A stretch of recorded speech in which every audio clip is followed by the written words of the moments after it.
I once had a son named Darius. The black waiter fed a homeless woman, then realized she was his long-lost mother. "Ma'am, you can't sit here without ordering." The words slipped from his mouth before he could stop himself. Darius stood by the counter of a small diner on the corner of 8th Street, wiping the same glass over and over, pretending he wasn't looking at the woman by the window. She looked tired, clothes torn, hair tangled, eyes lost somewhere far away. For a second, he thought she didn't even hear him. Then she turned her face toward him. "I'm sorry," she whispered. "I just needed to sit for a minute." Something in her voice made him freeze. It wasn't just tiredness. It was a kind of pain that eats a person from the inside, the kind he knew too well. Darius had been a waiter here for 5 years. He was good at smiling for strangers, good at hiding the truth behind his polite, "Good morning, what can I get you?" He'd learned that if you keep moving, no one asks what broke you before. But this woman, something about her, made him stop pretending. He glanced around. The manager was in the back, the lunch crowd hours away. The only sound was the soft hum of the fridge and the traffic outside. Darius sighed, set down the glass, and walked over. "Look," he said quietly, "you can sit. I'll bring you something to eat." On the house! Her eyes widened like she hadn't heard kindness in years. I don't have money," she said. He shrugged. "Didn't ask for any." He went to the kitchen, grabbed a plate of hot soup and a piece of cornbread, and placed it in front of her. The steam rose between them. She stared at the food, hands trembling, as if it were something sacred. "Thank you," she said, tears filling her eyes. Darius smiled a little. "Just eat." As she lifted the spoon, something about her hands caught his attention. Thin fingers, a small burn mark on the wrist, faded but familiar. His chest tightened, but he shook the thought away. Probably just coincidence. Still, when she spoke again, her voice carried a faint rhythm, a tone he hadn't heard since he was a boy. "You remind me of someone," she said softly. Darius laughed nervously. "Yeah? Who's that?" She looked at him for a long second, her eyes glistening. "A son I lost 20 years ago." The glass in his hand slipped and shattered on the floor. The sound of the glass hitting the floor echoed through the empty diner. Darius froze, staring at the pieces, but his hands wouldn't move. The woman's words kept replaying in his mind. "A son I lost 20 years ago." He forced a laugh, trying to hide the tremor in his voice. That's a long time," he said. "I'm sure he's fine." She smiled faintly, but her eyes looked far away, like she was seeing ghosts. "Maybe," she whispered, "but I still pray for him every night. I just wish I could tell him I'm sorry." Darius swallowed hard. His throat felt dry. He didn't want to ask, but something inside him, something that had been quiet for years, pushed him. "What happened?" he asked softly. The woman took a shaky breath. "Life," she said. "And my mistakes." She told him about her past, how she'd lost her job, how addiction took everything from her, how she'd wandered from city to city trying to survive. Each word was heavy, soaked in regret. Darius listened without interrupting. She spoke about a little boy she left behind when she couldn't pay rent, when she thought she'd come back after getting help, but never did. A boy named Darius. The spoon fell from her trembling hand and clattered against the plate. Her lips quivered. "His name was Darius," she said again, her voice breaking. He froze. His breath caught in his chest. He didn't say anything, didn't even blink. She didn't notice his silence. She just kept talking, like the words were spilling out of years of guilt. "He'd be around your age now," she said softly. "Maybe older. I used to tell him stories before bed. He loved when I'd hum, 'You Are My Sunshine.'" He said it made the dark feel smaller. Darius turned away quickly, pretending to wipe the counter. His eyes burned. That song, that exact lullaby. He remembered nights in a small apartment, the flicker of a candle because the lights were out again, and a soft voice humming that same tune. He had buried that memory so deep, he thought it was gone forever. Now it was standing right in front of him. He wanted to scream, to ask her why she left, to tell her what those years were like. But his voice wouldn't come out. His hands trembled so hard he had to shove them into his apron pockets. She looked at him again, her eyes pleading for something. Maybe forgiveness, maybe understanding. "Do you think people like me deserve a second chance?" she asked quietly. Darius stared at her, his chest tight. He wanted to say no. He wanted to say, "You don't know what it's like to grow up without a mother." But instead he said, "Sometimes. Second chances find us before we know we need them." The woman smiled sadly. "Maybe," she whispered. "But for people like me, it's usually too late." Outside, rain began to fall, tapping against the window. Darius looked at her, really looked at her this time, and somewhere deep inside, the walls he'd built began to crack. The rain outside grew heavier, streaking the diner's windows like tears. The woman sat quietly, both hands wrapped around her bowl as if it were the only warmth left in the world. Darius stood behind the counter, his heart racing. Every few seconds his eyes drifted back to her face. The shape of her jaw, the tired curve of her lips, even the faint scar near her eyebrow, one he swore he'd seen before. "You okay, man?" It was Carl, the cook, sticking his head out from the kitchen. Darius quickly nodded. "Yeah," he said, voice rough. "Just a busy morning," Carl laughed. "Busy? It's empty, bro." Darius forced a small smile, pretending to wipe a table, anything to avoid the storm building inside him. He glanced again at the woman. She was staring at the rain, humming under her breath. The melody made his knees weak. "You are my sunshine." It wasn't just coincidence anymore. He took a deep breath and walked over. "Ma'am," he said gently, "where did you live? You know, back then?" She looked up, surprised by his sudden interest. "South Side," she said slowly, "near Jackson Street. Small apartment above a laundry shop." "You know it?" He nodded, but his stomach twisted. That was where he grew up, or at least where the memories stopped. The day he came home from school and she was gone. "What happened after you left?" he asked, trying to sound calm. Her hands shook. "I was sick," she said. "I thought I could fix myself before I came back for him. But life didn't go that way. I lost everything. My home, my family, my little boy." Her voice cracked on the last words. Darius looked down at his hands. Big, strong, tired. The hands of a man who grew up too fast. "I waited," he said quietly, almost to himself. She didn't catch it. "What?" He looked up, his eyes glistening. "Nothing." Silence filled the room again. The kind that hurts. He could feel the memories pressing against his chest. The nights he'd cried himself to sleep. The faces of strangers who called him boy, but never son. The birthdays he spent alone. And now, the woman who caused all of it was sitting right in front of him, eating the meal he'd served her. He wanted to hate her. But he couldn't. He wanted to tell her who he was. But the words stuck like glass in his throat. "You remind me of him," she said softly, breaking the silence. "My Darius. He had your eyes." He swallowed hard. "Yeah," he whispered. "Guess I do." She smiled faintly, tears slipping down her cheeks. "If I could go back," she said, "I'd never let him go. I'd hold him tighter. Tell him every day that he was enough." Darius's heart cracked open at those words. For years, he'd believed the opposite, that he wasn't enough for her to stay. He turned away quickly before she could see the tears in his eyes. Outside, thunder rolled across the sky. The sound felt like his past finally knocking on the door. The diner had grown quiet again. The rain outside had turned soft, almost like a whisper, as if the world was listening to what would happen next. Darius wiped his palms on his apron and walked back toward the woman. He needed to know. "Ma'am," he said carefully, "what was your boy like? When he was little?" She smiled a little, her eyes drifting toward the window as if she could see him there. "He was small for his age," she said softly. "Always smiling, always curious.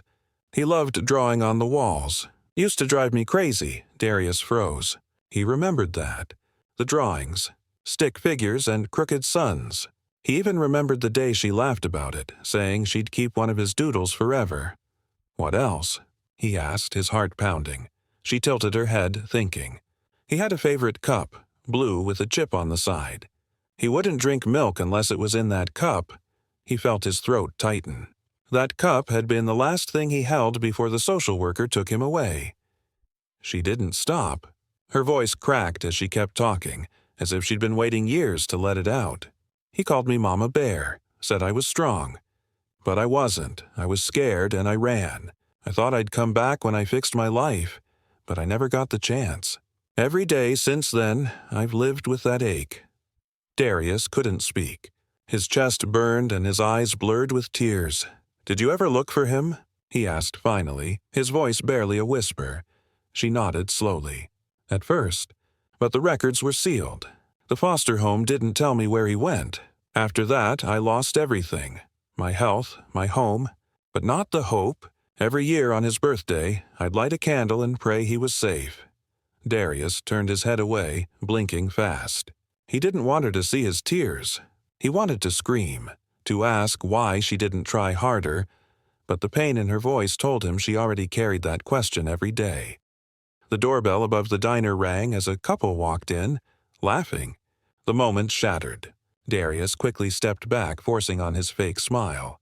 "Be right with you," he called. When the couple sat down, the woman got up slowly, her hands trembling. "I should go," she said quietly. "Wait," he said, too fast. She looked at him, confused. He hesitated, his heart hammering. Then, slowly, he reached into his pocket and pulled out an old silver necklace, the only thing he'd kept from his childhood. A small locket shaped like a heart. He opened it. Inside was a faded picture of a woman holding a baby. "Does this mean anything to you?" he asked. The woman gasped, her hand flying to her mouth. Tears filled her eyes instantly. "Oh my God! That's me!" The room spun for Darius. The sound of rain vanished. The air felt heavy, like time had stopped. He closed the locket gently, his fingers shaking. "Yeah," he said quietly. "I know." The diner went silent again, except for the faint hum of the old refrigerator and the rain tapping against the glass. Darius stood there, holding the necklace, his hands shaking. The woman stared at him, her mouth open, eyes wide with disbelief. "What did you say?" she whispered. Darius took a step closer, his voice trembling. "I said, I know." Her lips quivered. "Who are you?" He looked right into her eyes. "The boy you left behind." The words hung in the air like thunder.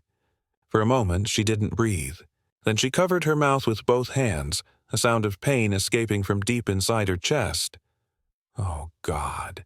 No, no, no, no." Darius stepped back, his own emotions swirling. Anger, sadness, confusion. "You left me," he said, his voice breaking. "I waited every night. Thought maybe you were coming back. Thought maybe I did something wrong." Tears streamed down her cheeks as she shook her head. "Baby, I didn't mean to. I'm not your baby," he snapped, louder than he meant to. The couple in the booth turned, startled. He didn't care. Years of silence were bursting out of him all at once. "You disappeared," he shouted. "Do you know what it's like to be 5 years old and wonder if your mom is dead or just doesn't care? Do you know what it's like to sleep in shelters, to move from one foster home to another, to learn how to fight before you learned how to read?" She cried harder, trembling so bad she could barely stand. "I was sick, Darius. I was broken. I thought I could fix myself and come back for you." "Then why didn't you?" he said, voice sharp, shaking. "Why didn't you come back?" She reached for him, but he pulled away. "I tried," she whispered. "But the system wouldn't tell me where you were. I begged them. I prayed every night. I even went back to the old apartment, but they'd torn it down. I had nowhere left." He looked away, jaw tight. "You had me," she pressed her hands to her chest, sobbing. "And I lost you. That's something I've lived with every single day." For a long moment, neither of them spoke. The rain outside had stopped, leaving behind only the sound of the dripping awning. Darius sat down at the counter, staring at the floor. He didn't know what to feel. He wanted to forgive her, but the hurt ran too deep. The woman walked over slowly and sat beside him, her voice trembling. If I could trade my life to give you back those years, I would, she said. But all I can give you now is the truth. And I'm so sorry, my son. I'm so sorry. Darius's eyes glistened. He didn't move, didn't speak. The ache in his chest felt heavy, but behind the pain was something else, the faintest trace of peace. He didn't forgive her yet, but he didn't hate her anymore either. Eat, he said finally, nodding toward her bowl. It's getting cold. She let out a shaky laugh through her tears. You sound just like your father. He froze again. You knew him? Her smile faded. Yeah, she whispered. And there's something you should know about him, too. Darius's heart stopped for a second. The air in the diner felt heavy again. He looked at her carefully, his voice barely steady. You said my father? She nodded slowly, eyes cast down at her hands. Yeah, she whispered. You deserve to know. Darius leaned forward, every muscle in his body tense. For years, the name father had been nothing more than a blank space in his life, something nobody ever filled in. She took a deep breath. Your father's name was Michael. He worked nights at the factory. He was kind at first, but after he lost his job, everything changed. He started drinking, started yelling. Sometimes, her voice trembled. Sometimes he'd take it out on me. Darius looked away, jaw tightening. He hit you? She nodded once, tears filling her eyes. And when I got pregnant, he swore he'd change. But he didn't. After you were born, I tried to protect you. I'd hide you when he came home angry. The night I left, he was worse than ever. I grabbed you, ran out the door, and never went back. The picture she painted made his stomach twist. He'd always imagined his father as a ghost, someone gone, forgotten. But now, hearing this truth, everything made sense. The fear, the missing years, the silence. I tried to start over, she said softly. I found a small job cleaning houses. But I got sick. The stress, the fear. It pushed me into bad habits. Pills first, then worse things. I thought I was escaping the pain, but I was just drowning slower. She wiped her tears, her voice cracking. By the time I got clean, years had passed. I wanted to find you, but the system said I had no rights anymore. I was nothing to them. Nothing to you. Darius stared at the counter. His chest ached, but this time it wasn't anger. It was something else, understanding. The kind that hurts even more than hate. He looked at her, really seeing her. Not the woman who abandoned him, but the one who had fought and failed and was now just a shadow of her old self. Why didn't you tell me? He whispered. All those years. I thought you didn't care. She reached out slowly, her voice soft as rain. I cared every single day. I just didn't believe I deserved to. For a moment, Darius didn't move. Then, quietly, he said, You should have tried harder. I know, she whispered, and I'll never stop being sorry for that. The pain in her words hit deeper than any excuse could. It wasn't a story meant to fix the past. It was a confession. Darius sighed and rubbed his face. So what now? She looked up, unsure. Now? I don't know. I'm just grateful I got to see you, that I got to know you're alive. He nodded slowly, eyes glassy. Alive? Yeah. I've been alive for a while. But today feels different. She smiled through her tears. How so? He looked at her for a long moment, voice low. Feels like I finally stopped running. Outside, the rain had cleared. Sunlight broke through the clouds, spilling soft light across the counter. For the first time that day, the diner didn't feel so cold. The sun peeked through the diner window, lighting up the dust in the air. For the first time that day, Darius could see her face clearly. Not the worn lines or the dirt, but the woman beneath it all. The mother who had once sung him to sleep. The one who lost her way. He wanted to say something, but his throat felt tight. His mind replayed everything. The nights alone, the hunger, the fights, the dreams that died before they began. Then her face, the tears, the regret. You don't owe me anything, she said softly, as if reading his thoughts. He looked up. What? I mean it, she whispered. You gave me more than I ever deserved just by letting me talk to you. I know I can't fix what I broke, You don't have to forgive me." He stared at her. She wasn't begging. She wasn't making excuses anymore. She was just telling the truth, and somehow that made it harder to breathe. He stood up and walked toward the window. Outside, a kid and his mom were crossing the street laughing. The sound cut through him like glass. That could have been them. In another life. "You know," he said quietly, "for a long time, I used to hate you. Every time someone said the word mother, it felt like a joke." She flinched but didn't look away. "But then," he continued, "I started working here, serving food to strangers every day. And I realized, everyone's got a story. Everyone's fighting something no one else sees." He turned to face her, his eyes wet. "I'm still angry. I probably will be for a long time. But I'm tired of carrying it. I'm tired of pretending it doesn't hurt." Her lip trembled. "Darius." He took a deep breath. "So, I'm not saying I forgive you, not yet. But maybe I can try." She covered her face, sobbing quietly. Years of guilt seemed to melt from her shoulders. "That's more than I ever hoped for," she whispered. He walked closer, hesitating for a moment, then gently placed his hand over hers. Her fingers were cold and thin, but they gripped his hand like she was afraid he'd vanish. "You hungry?" he asked, his voice soft again, almost teasing. She looked up through tears and smiled faintly. Always. He smiled, too, for the first time. Not forced, not polite, but real. "Then stay. I'll make you something better than soup this time." The two of them sat together at the counter, quietly.